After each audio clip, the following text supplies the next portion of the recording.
As the various particular kinds of notes of a drum when it is beaten cannot be grasped by themselves, but are grasped only when the general note of the drum or the general sound produced by different kinds of strokes is grasped, and as the various particular notes of a conch when it is blown cannot be grasped by themselves, but are grasped only when the general note of the conch or the general sound produced by different kinds of blowing is grasped, and as the various particular notes of a veena when it is played cannot be grasped by themselves, but are grasped only when the general note of the veena or the general sound produced by the different kinds of playing is grasped.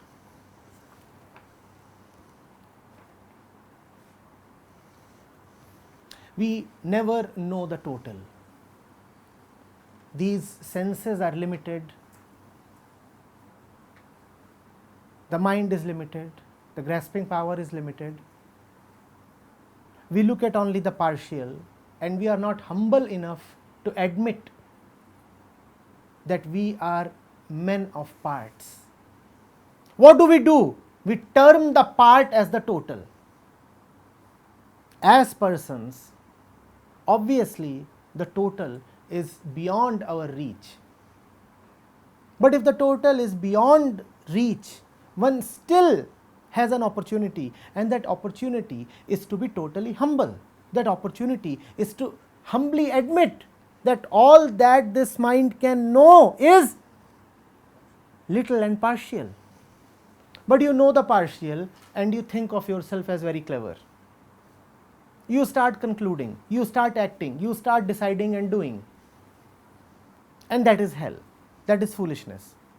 And then you wonder why you stumble upon every step. Then you wonder why life has been so harsh upon you.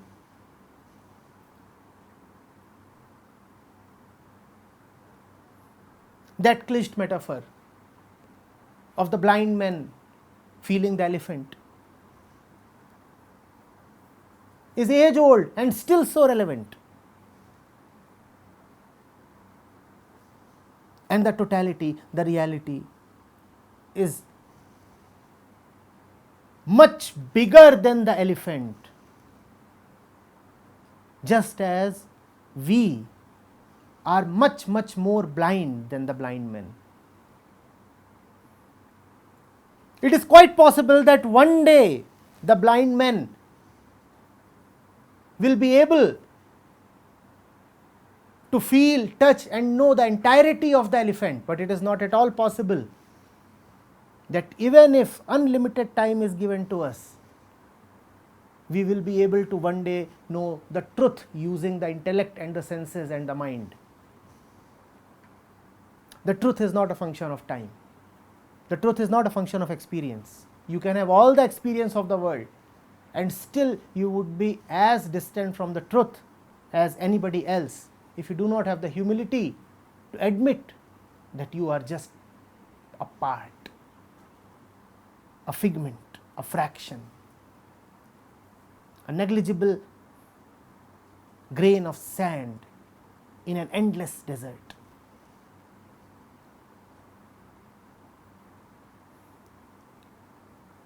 Are you getting it? What Yajnavalkya is saying is not an invitation to know the total. That is the way of science. Science says, I will know everything that constitutes the universe. That can never be known. Because if you want to know all that which is apparent, then you will also have to know the one who is looking at the appearance. You will have to turn inside, and turning inside is not the province of science. So the way of science is bound to fail. Using the mind, using the sense, using this dualistic apparatus, you can never know the total, because the total is not only that which is there, but also that which is here. In fact, the more you look for that which is outside, the more you will be pointed towards something which is inside. Those who want to know the reality of the world have to turn inside to look into the reality of consciousness. And those who want to know consciousness must fall very, very silent so that they can watch the entire movement of consciousness. Movement can be watched only in stillness and silence. So to know the world, you will have to come to consciousness, and to know consciousness, you will have to come to stillness and silence. Why not be directly still? Why not be just silent? Why not just bow down and surrender? Are you getting it? The total is available in silence, in noise, in movement, in appearance, in grasping, in holding, in intellect. Only the little will be available to you, which is all right for day-to-day living. After all, when you are thirsty, you do not drink the entire ocean. For practical purposes, a tumbler of water is enough. But you must know that that which you are holding in your little hand is just a little bit of water. The oceans are incomparable to that which you are holding in your hand.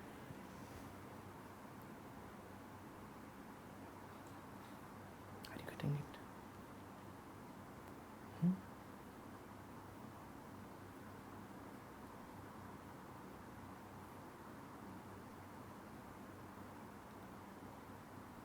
When you are still, then that which is to be known is known just by itself, without reason, without cause, without preparation, without desire.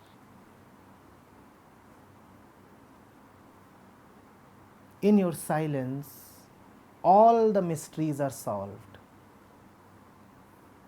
You just know. And you do not even want to know how you have come to know. In fact, the question looks quite stupid. You do not feel like asking, what is the source of this knowledge?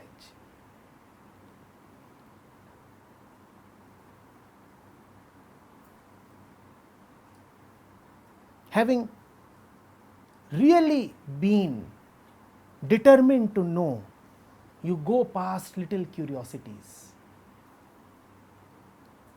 Most of us are only mildly curious in the name of knowing. So what do we want to know then? We want to know just a few rungs of the infinite chain of cause and effect. And that satisfies us. We say, oh, now we know. You want to ask why that wall has blisters over there. Why is the paint coming off? And some knowledgeable soul comes and says, that is because maybe there is some seepage of water. And you say, now I know. 2 rungs of the chain of cause and effect, and your curiosity is satisfied. We are only very feebly curious. Ours is the curiosity of the mediocre mind. We do not really want to know. We just want some possible explanations. You do not ask, why is the water seeping? And if you ask, why is the water seeping, you will have to ask, why is that cause there? And then you will have to go one step backwards and again ask, and again ask, and again ask, and again ask. That is an infinite chain. The really intelligent man gives up the path of curiosity. He understands that there are really things without a cause. Then he starts living in the present.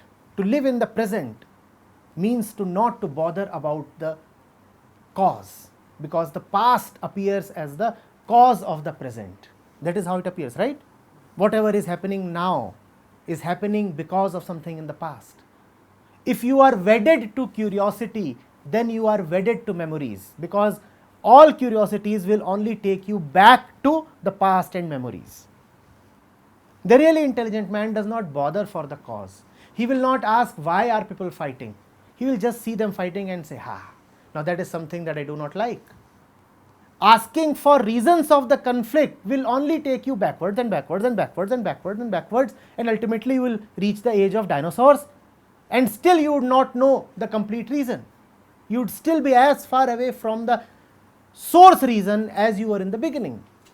So he will not ask why are people fighting. He will just say, no, come on, that does not look good, finished. Why does it not look good? I do not know, it does not look good, so stop. But the man of intellect looks for reasons. He thinks that solutions can be obtained by going into reasons. And his little intellect does not let him know that reasons never come to a finality. There are reasons after reasons after reasons after reasons after reasons. The total is available to you, but not through the route of intellectualization, not through the route of causation. The total is available to you right now. If people are fighting, that is the total. That begs no reason or cause. It is the only thing that is real. Yes, people are fighting, and that is it. Now, do not look for reasons. Reasons will become justifications. Are you getting it? If you are tense and sad and disappointed and anxious and ambitious, do not look for reasons. And if you want to get rid of your anxiety and ambition and disappointment, again do not look for a method. Methods are reasons. If you are looking for reasons in the past, you will also look for methods in the future. And past and future will remain. What you will lose out on is life, which is here. If you are looking for reasons of everything and you cannot be contented with things without reason, you can never have God in your life. Because God is the ultimate reasonless being. God does not have a father. God has no reason or cause behind him.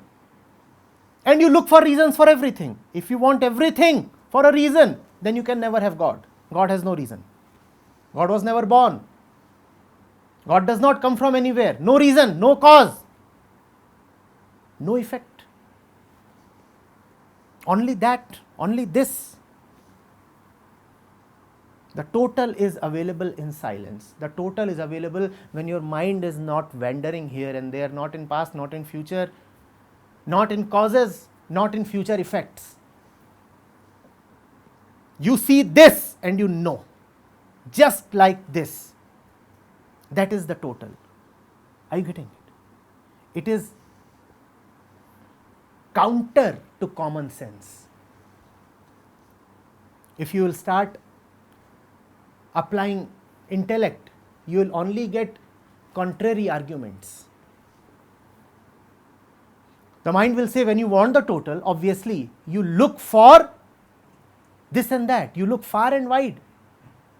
The way of spirituality is different, the reality is very different. When you want the total, you have to stop looking here and there. The total is available here, not there, not there. When you stop looking, the total comes upon you. Let me be a little more exact. When you stop looking for the total, when you stop looking for, the total comes upon you. The total will not be available as a sum of fragments. Never. Are you getting it?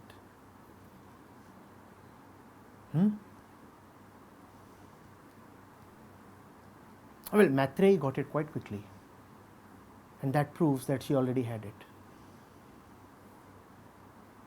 Yajnavalkya didn't even have to speak this much. He just pointed, and even as he was pointing, Maitreyi was smiling faintly. Husband and wife both knew that both know.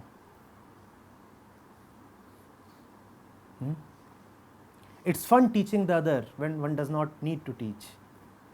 And it's great fun learning when everything has already been learnt.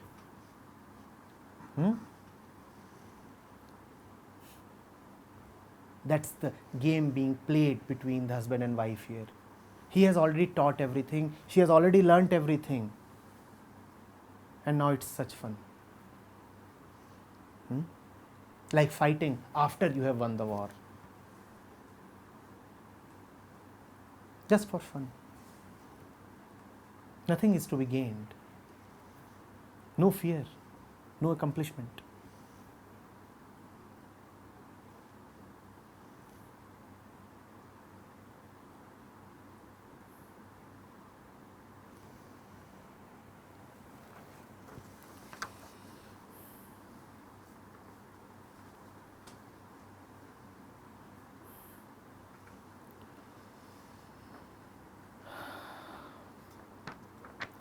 As the ocean is the one goal of all waters, so the skin is the one goal of all kinds of touch.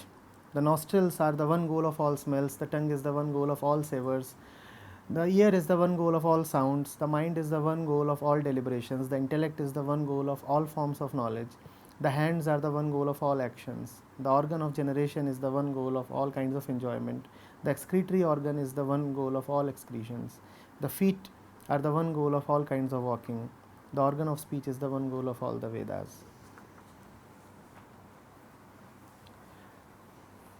You will have many, and unless you can directly look at the one in the middle of the many, you are not seeing anything.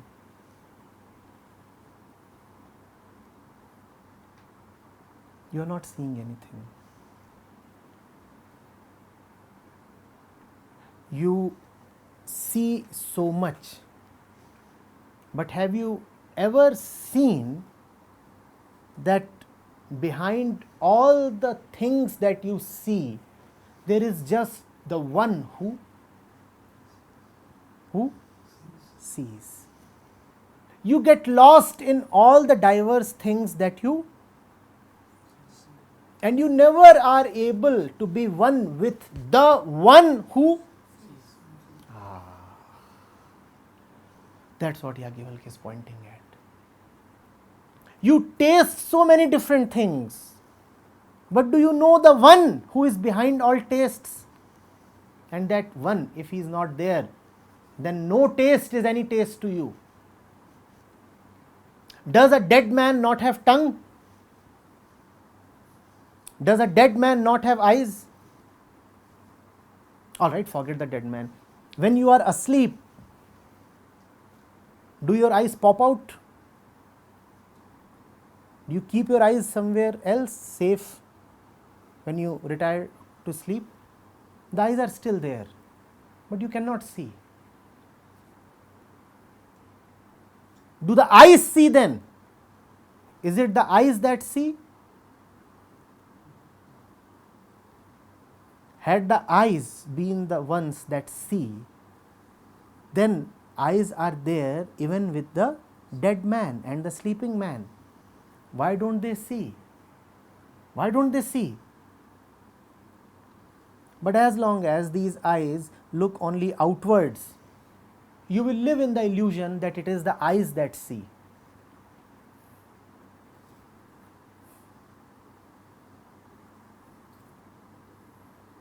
Alright, forget even the dead man and the sleeping man.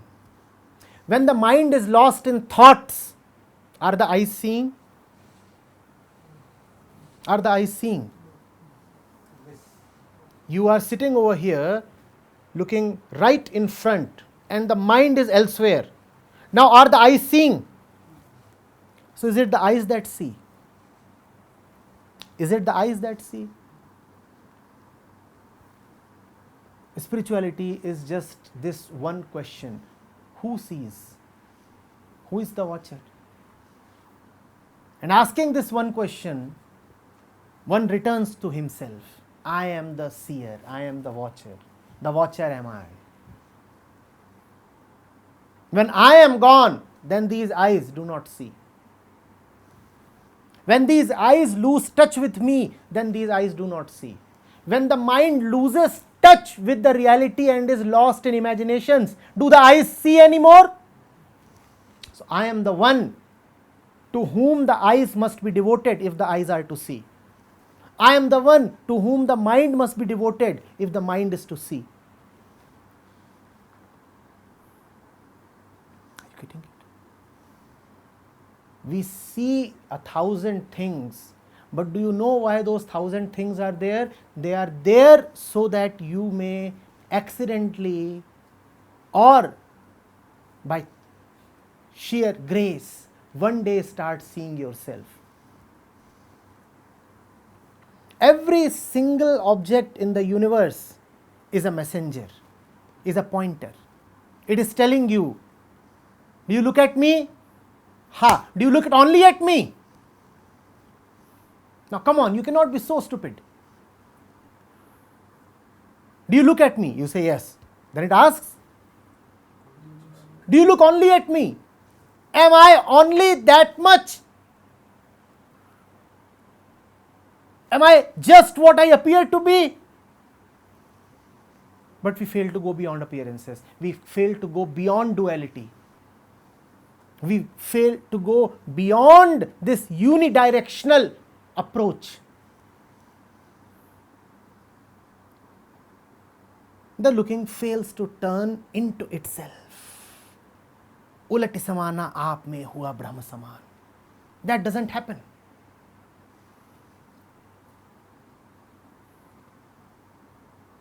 Are you getting it? These diversities exist so that you come upon the one. Otherwise, they have no role. And that is why the universe has a great purpose. The purpose of the universe is to show that it exists only as a proxy, as a reminder, as a pointer, as a shadow. And that is also the purpose of being born in this universe. You are born in this universe so that you may know the reality of the universe and hence transcend it. Everything here is singing a song that must act like a reminder. These walls, this air, these sounds, these people, these animals, the civilization, the cities, the rivers, the mountains, the greenery, all of these are telling us stories in their own way. If only we could listen to those stories, if only we could go to the crux of the song. Everything is telling us, yes, yes, yes, yes, yes, yes, come on, read me, listen to me. I am telling you of that, of that, of that. I might be partial, but I come from the total. Please see the total in me. But we look at the partial and give it the status of the total by making it an object of thought and desire. That is the blunder that we commit. Are you getting it? It's like hugging the messenger when the messenger is bringing you news of the beloved. Now the beloved is gone and the messenger is suffocated in your embrace. And that is why we are suffocating the earth. We are suffocating everybody who comes in contact with us. We are so desperate for the beloved that we just pounce upon the messenger. And the messenger wants to run away. He is saying, please, I am a little one. I cannot fulfill your desires. I have come to just deliver a message. Why are you taking me as the ultimate one? But we are so desperate. We can't wait. That is why there is a certain cuteness even in our foolishness. And that is why we are forgiven again and again. Because in whatever we want, of course it is God that we want. And God knows that. So He forgives us for our mistakes and miscalculations. He knows that, I know you are chasing that man or a woman, but I know you are chasing me. So it's okay. Fine. You can go about your business for as long as you want. You are not committing any sin. You are just mistaken. You are not evil.